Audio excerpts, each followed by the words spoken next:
100% job గ్యారంటీతో ISTTM business school admissions open.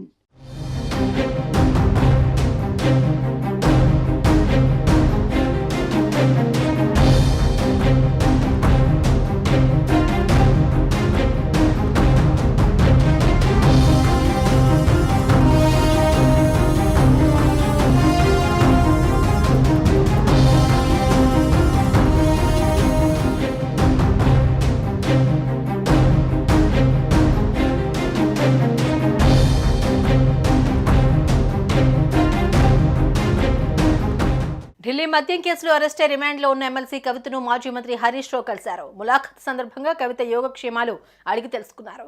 ధైర్యంగా ఉండమని కవితకు సూచించారు. అలాగే తెలంగాణ రాజకీయాలపై చర్చించినట్లు తెలుస్తోంది.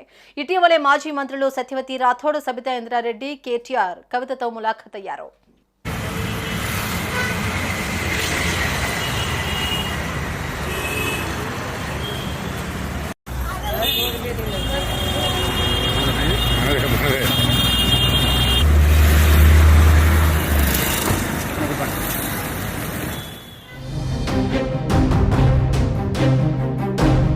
ఢిల్లీ మద్యం కుంభకోణం కేసులో రిమాండ్లో ఉన్న ఎమ్మెల్సీ కవిత జ్యుడిషియల్ కస్టడీని మరోసారి కోర్టు పొడిగించింది.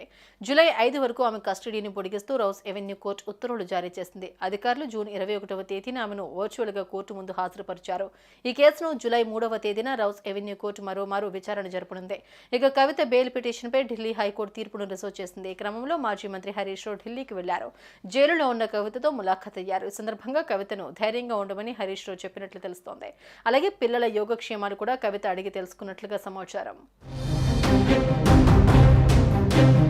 ఇలా ఉంటే సిబిఐ కేసులో కవితకు జ్యుడిషియల్ కస్టడీని రౌస్ ఎవెన్యూ కోర్టు మరోసారి పొడిగించింది. జూలై 5వ తేదీ వరకు జ్యుడిషియల్ కస్టడీని పొడిగిస్తూ కీలక నిర్ణయం తీసుకుంది. ఇప్పటికే ఇలా చాలా సార్లు ఆమెకు కోర్టు జ్యుడిషియల్ కస్టడీని పొడిగిస్తూ వస్తోంది.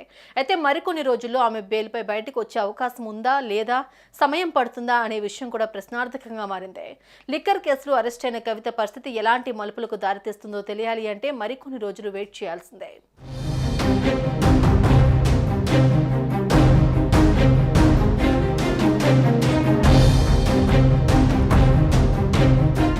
సుమన్ టీవీలో మీ పర్సనల్ అండ్ బిజినెస్ ప్రమోషన్స్ కోసం కింది నెంబర్కి కాంటాక్ట్ చేయండి.